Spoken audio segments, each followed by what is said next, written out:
And Lisa, you talked a little bit about your connection with science through your father.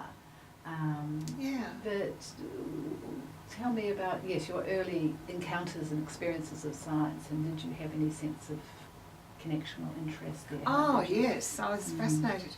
My father was more of a technician than a scientist, but he was very interested in science, and he introduced me to scientific concepts like the tectonic plates from a very early age.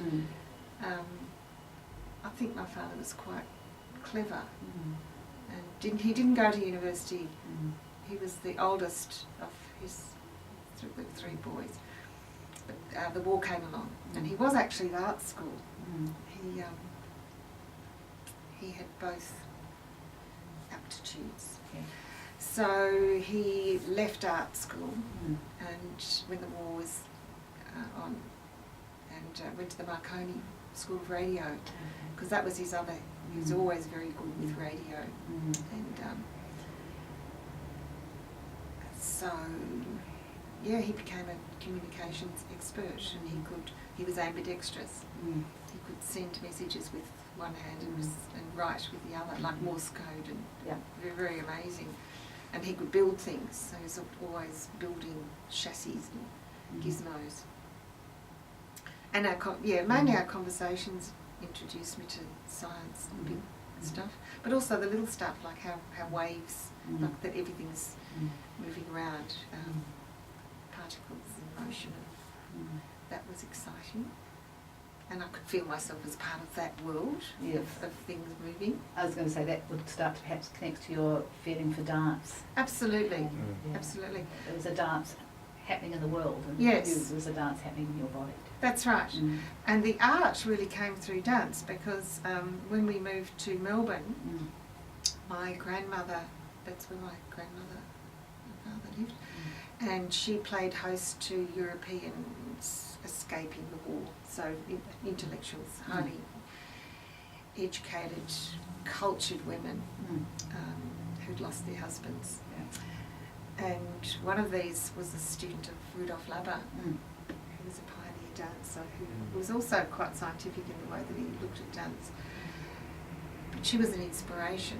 I used to just sit at her feet and listen to her talking about things. And my grandmother used to take me to see dance.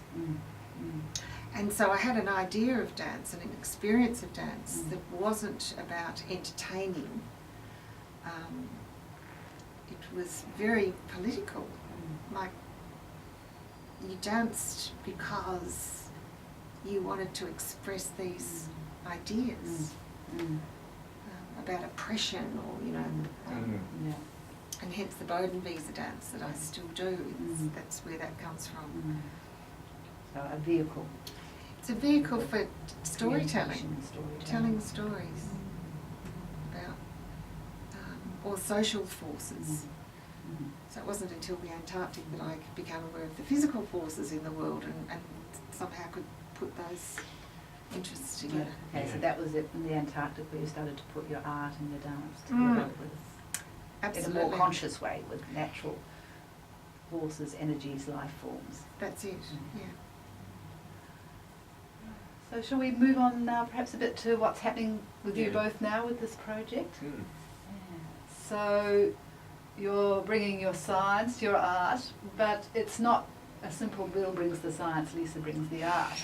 Because No, it's not. You both have a way of having connected to these other ways of being with your disciplines, which makes a lot of sense to you, I imagine, to bring art and science together, even though we have this tremendous polarisation within our culture, sadly. Yes. So tell me a little bit, just here close to the start of the project, how you're seeing what you're doing and what you might be anticipating. I think it's important about Lisa and I having an intersection of, and I mentioned it when we talked a couple of weeks ago up at Arambit. I think our roles in this seem to change. We were set up as a scientist and an artist, but we sometimes flip-flop in those roles. And to me that's really enjoyable. I'm not tied to my identity as a scientist. I'm happy for someone else to step into that role. In this collaboration, because it's enjoyable, it's comfortable for me, and it also allows me to think in a different way and see things in a very different way. Can you talk about that more? Because that's very interesting. From not seeing it as a this is something scientific. I'm just going to stick to the facts here. It's more or less about, well, what's the artistic aspect of this? What's the creativity? What's the similarities between the artist's approach to creativity and my approach to creativity, both as a scientist and a sometimes artist? How do they overlap? How do they come together? And I think Lisa and I are doing things very differently to what the other collaborators in this project are doing. We're trying to work, I think, much more closely together in a much more symbiotic relationship rather than a scientist giving an artist information and then the artist going away and making an artwork from that information. So is this making your artistic process and vision within your science more conscious for you, Bill? Very much so. Very much so. And I think on the other hand, it's also making this project, I think, perhaps a bit more challenging.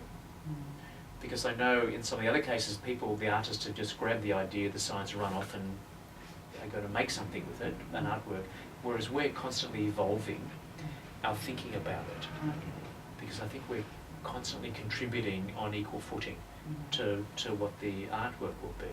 You know, I've never set up an exhibition or planned for it before, so I'm obviously guided a lot by Lisa. However, I feel I'm contributing to the thinking about that. Absolutely. So to me, that's very inspirational. And one of the other reasons I like working with Lisa is she's very disruptive. A good artist. Exactly. Also, scientists should be disruptive yes. as well. In thinking that, well, okay, what about this? What about that? Let's think of it this way, or let's look at it that way, or I've had this idea. And that's really refreshing and inspiring for me to be part of that. Yeah. Is there some instance you can already think of where that kind of disruption or that challenge to... Yeah, I think even on the camp we went to, Lisa said, well, what we need is some nude women here. That was a memorable moment. It was. And it was just totally out of the blue, but it's worked out so well in terms of joining up the natural world of the seagrass and the human form, which I've seen in the past, but sometimes it doesn't work well when it's done. But in this case, it's working really well. But you know, I would never have thought of it. Yeah. And to me, that was a great idea that just got plonked in, and it's led us under another part of that journey, which has been really good. And Lisa, what's happening for you in this particular project working with Bill? Ah. What's around your art, around your connection to marine life, in this case seagrass, because you've been working particularly around art and dance. Well, it's a real shift for me, because before this I've been working with scientists primarily at the Antarctic Division and the krill, and that's been more clearly they're the scientists, I'm the artist. Can you look at this footage and do something with it? But we did work together on making sense of that and writing the paper. But this is more a big shift for me in terms of how I'm working and how I really want to work, how I want to keep working. It's much more interactive. It's such a privilege to have the time with you to do this. And I know that's not going to last forever, but while we can do this, it's exceedingly rich, because I'm gaining insights into the way you think as an artist that I wouldn't think of, because I draw and dance. I don't have that sense of colour, for example, that you have, and light in the way that you... it's filling out, it's fleshing out something for me. It's hard to explain. So something you're getting in this interaction with Bill which comes both from his scientific, but also his whole way of capturing visually what's underneath there. You know, when I say visual, I mean obviously for you, Bill, visual involves a lot of elements. Yeah, it does. It's the light, The light. It's actually, and the movement. the interactions and so on. Yeah. There's something for you, Lisa, in the way that you're working with Bill and getting the sense of his vision and way of being. That is opening up some possibilities for you, or some stimulations or some disruptions that even around the way you might approach this as an artist. Yes. Or in your art. Yeah. Work within it. We had a meeting a little while ago when we first started on this, when you were saying, I'm feeling really stuck. You know, I've been taking photographs in this particular way for a long time, and how do I break through that? And I've been feeling the same with my drawing. I love drawing, and it's something I can do, and I'll continue to do, but I wanted to push that further and make it somehow well, it's this old frustration of why are we not looking after the world, the natural world? I want to make art that more fully engages people, and maybe that was the motivation behind your desire to push your photography more, so that rather than it being something that we enjoy doing, we want it to actually have more of an impact. And so working specifically with seagrass and learning about the importance of this, well, it's small, but it's huge in another sense, hugely important, has provided a focus for my drawing and animating that somehow has depths of meaning, like scientific meaning.